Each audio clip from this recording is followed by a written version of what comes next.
Dalam keremangan cahaya dari pelita, sedikit demi sedikit, mataku pun mulai bisa menangkap wujud makhluk tersebut. Tunggu. Aku tahu sosok siapa itu. Itu What's up everybody, jumpa lagi bareng gue Randy di sini di channel horor sayang kita, Horror Area. Ini tepatnya horor. Gimana nih kabarnya kalian semua? Semoga baik-baik saja ya, dan selalu dalam lindungannya. Amin. Kali ini gue akan bawa sebuah trailer horor yang cukup serem, berjudul Hisap Hantu, karya Adalbert Rusty. Mau tahu gimana cerita lengkapnya, keseruannya? So tanpa banyak bacot lagi, yuk kita sikat sama-sama di sini di Horror Area.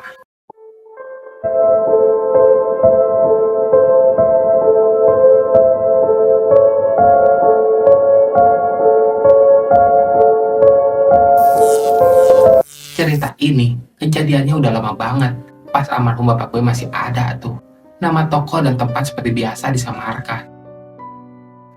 Dahulu, almarhum bapakku bercerita, jauh di dalam hutan sana terdapat hantu yang suka menghisap darah manusia tuh. Aku yang kala itu masih ingusan sering diwanti-wanti tuh, agar jangan bermain terlalu masuk ke dalam hutan sana, supaya tak bertemu dengan hantu tersebut tuh. Tapi aku gak pernah percaya tuh dengan hal-hal demikian. Bagiku cerita itu sekedar dongeng untuk menakuti anak-anaknya agar anak-anak tersebut tidak main terlalu jauh ke dalam hutan.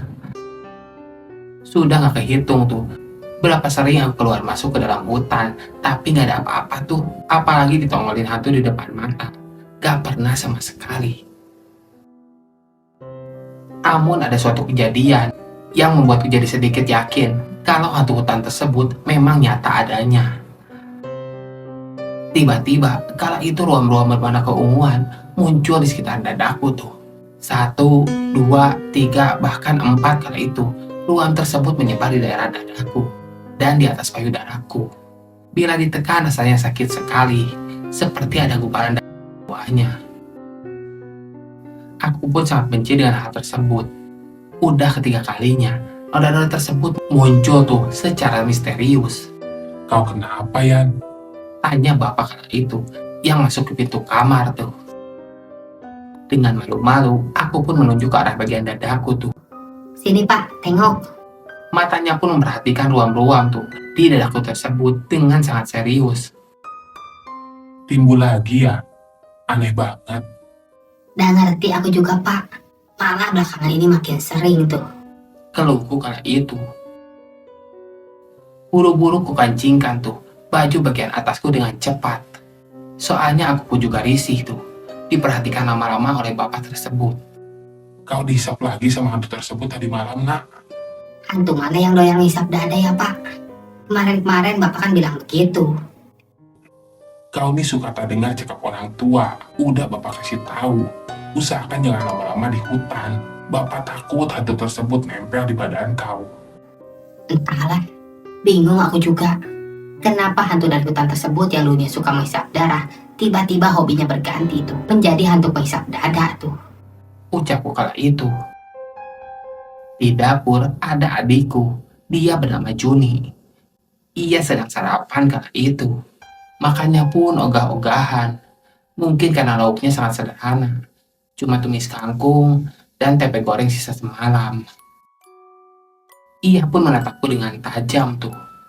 Lalu melihat ke arah bapak yang bersiap untuk pergi ke kebun kala itu untuk mengambil getah karet di hutan sana.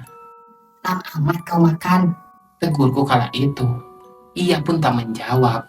Malah dia langsung melengos saja pergi tuh. Sifat Juni memang begitu. Anaknya terlalu pendiam. Jarang mau bicara kalau gak diajak ngomong tuh.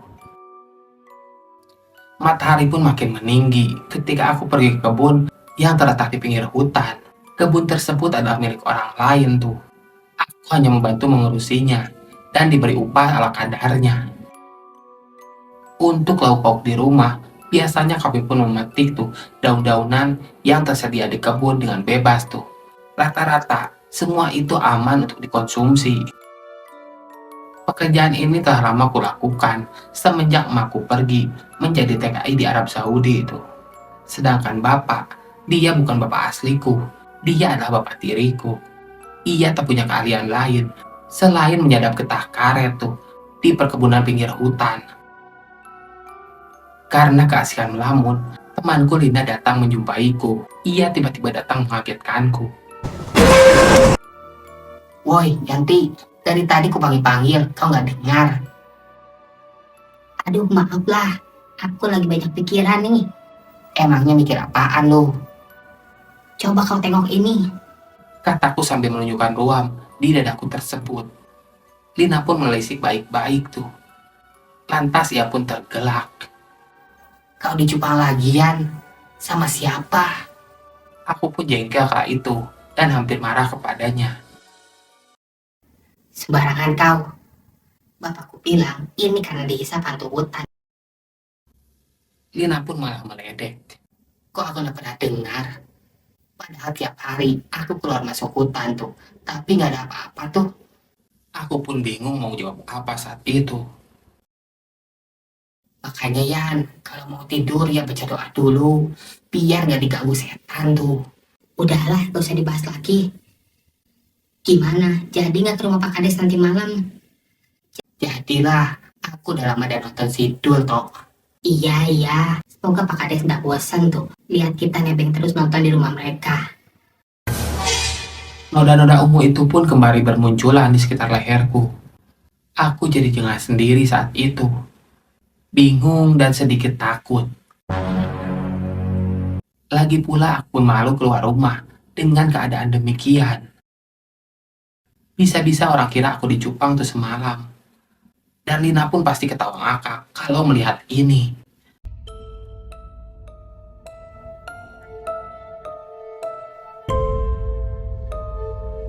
Di lain sisi, Juni pun melihatku dengan sorot mata yang tajam tuh. Kak, kalau tidur jangan terlalu pulas. Ucapnya dengan serius. Aku tak paham dengan maksudnya kala itu. Ia pun keburu pergi sebelum akhirnya aku bertanya tuh. Mulai sekarang kau tidur di kamar bapak saja. Perintah bapak kala itu. Setelah aku mengadu soal isapan hantu tersebut yang semakin mengganggu tuh. Memangnya kenapa Pak? Bapak curiga si hantu hutan tersebut mendiami kamar kalian. Biar bapak sama Juni saja yang tidur di sana. Dan kau sendiri di sini, di kamar bapak. Karena ngeri, aku pun langsung mau tuh ketika disuruh oleh ayah.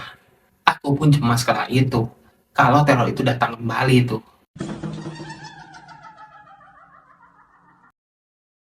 Mungkin sekarang dia hanya menghisap kulitku. Tapi yang berikutnya, bisa jadi ia akan mengincar darahku, bahkan nyawaku. Membayangkannya saja aku udah ketakutan tuh. Singkat cerita, malam pun telah larut saat itu. Suasana sangat sunyi.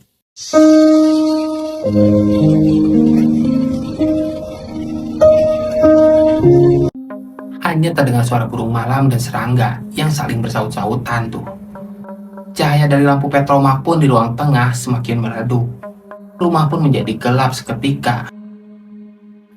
Di dalam kamar bapak yang aku tempati, hanya ada lampu pelita yang nyentol tuh di dinding. Ruangan itu sangat pengap dan hawanya juga panas. Aku jadi sangat sulit tuh untuk memejamkan mata. Tapi lama-lama aku pun ngantuk juga. Mungkin karena aktivitas seharian tuh, makanya aku cepean gitu. Entah seberapa lama aku terlelap kala itu. Rasanya ada yang tengah mengusik tidurku. Ada gerakan-gerakan dari suatu benda yang sangat dingin menari-nari di bagian pahaku. Gerakan itu berupa jilatan dan kecupan di bagian paha tubuhku tersebut. Astaga, itu lidah. Seseorang sedang memainkan lidahnya di tubuhku tersebut. Lidah itu menari secara perlahan-lahan tuh. Sesekali bibirnya pun menghisap dan mengulum kulitku yang ada di sana. Aku pun mengelinjang geli kala itu. Mau melihat tapi aku nggak berani. Si hantu hutan tersebut ternyata belum puas tuh untuk menerorku. Mulutku ini ingin rasanya sekali berteriak, tapi suara malah tersumbat di kerongkongan. Aku pun menangis dalam diam kala itu. Sosok itu malah semakin liar tuh. Lidahnya mulai menyapu daerah kewanitaanku yang masih berbalut celana dalam saat itu. Jangan, jangan. Isahku kala itu. Dengan kasar, kedua tangannya pun meremas buah dadaku tuh. Ah, ah. Aku pun mendesak kala itu. Mendengar rintihan barusan, sosok itu merayap naik ke atas tubuhku tuh. Dalam keremangan cahaya dari pelita, sedikit demi sedikit, mataku pun mulai bisa menangkap wujud makhluk tersebut. Ia mirip manusia, telanjang, tanpa berbusana tuh. Napasnya memburu karena dikuasai birahi yang sangat tinggi. Kumelekan mata ini lebar-lebar, supaya penglihatan makin jelas tuh. Tunggu. Aku tahu sosok siapa itu. Itu Bapak tiriku. Aku nggak habis pikir tuh. Bapak malah coba menggagahiku. Ternyata semua terjawab saat ini. Selama ini, dialah yang menghisap dadaku dan leherku. Bukan hantu seperti yang ia katakan sebelumnya untuk membodohiku. Aku pun udah siap-siap menjari tukang itu. Namun Bapak cepat-cepat membekap mulutku tuh. Aku pun tak rela mengalah sampai sana. Aku pun jijik tuh disentuh olehnya. Sekuat tenaga, ku tendang bagian pita Bapak tuh secara keras. Au! Ia pun mengadu kesakitan. Ia pun lalu terprosok di lantai. Aku pun hendak lari keluar tuh kala itu. Tapi tangan Bapak menjegram kakiku. Cantik, tunggu nak, Bapak bisa jelaskan semuanya. Katanya kala itu memohon. Memanfaatkan kelengahanku, Bapak malah menjergapku, lalu membanting tubuhku hingga terhempas tuh. Setelah jatuh, dipeluknya tubuhku tersebut hingga sulit bergerak tuh. Aku melontar sejadi-jadinya. Jangan. Juni pun datang dengan menenteng sebuah balok kayu tuh yang sangat besar. Tanpa ampun, dihantamkannya kayu tersebut ke kepala ayah. Buka! Sekali hajar, bapakku pun langsung terkapar dan akhirnya pingsan. Juni pun segera menghampiriku lalu memelukku secara erat. Aku menangis histeris kala itu. Nyaris saja aku jadi korban kejahatan bapak. Untung saja Tuhan masih sayang kepadaku. Dan akhirnya aku pun selamat tuh dari perbuatan keji ayah tersebut. Singkat cerita, bapak pun telah digelandang tuh ke kantor desa. Dari sana, ia akan dibawa ke kantor polisi itu untuk mempertanggungjawabkan kelakuannya tersebut. Syukurin, semoga saja ia dijatuhi hukuman berat di sana. Di sisi lain, Juni pun terlihat melamun di dapur tuh. Mungkin dia masih shock dengan peristiwa tersebut. Kau tahu udah lama ya perbuatan bapak sama kakak ini. Tanyaku kala itu. Ia pun mengangguk lemah. Lalu kenapa kau tak cepat-cepat beritahu kakak? Ia menggeleng sedih seketika. Aku takut kak, soalnya bapak ngancam mau mencekikku dan bila lapor pada orang tuh. Jawab Juni kala itu sambil terisak. Aku pun terharu lagi. Ku dekap tubuh Juni erat-erat, lalu kita bernangis bersama tuh. Setelah tragedi ini berlalu, ku harap tak ada lagi orang yang mengganggu kehidupanku kala itu. Ya, begitulah yang ku harapkan. Sore itu, aku pun sedang bersantai tuh di teras rumah. Lina pun datang lalu menarik tanganku masuk ke dalam rumah. Kau kenapa sih Lin? Dia pun membuka kerah bajunya dan memperlihatkan bagian dadanya tuh. Kau tengok ini. Aku pun melotot seketika.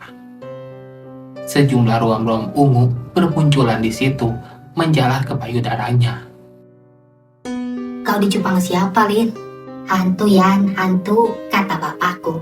Aku dihisap hantu. Aku pun pingsan seketika kala itu.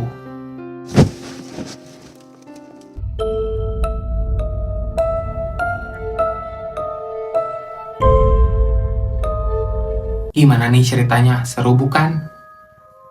Walaupun singkat, semoga bisa menghibur kalian semua ya. Terima kasih buat kalian yang udah klik video ini dan nonton sampai selesai.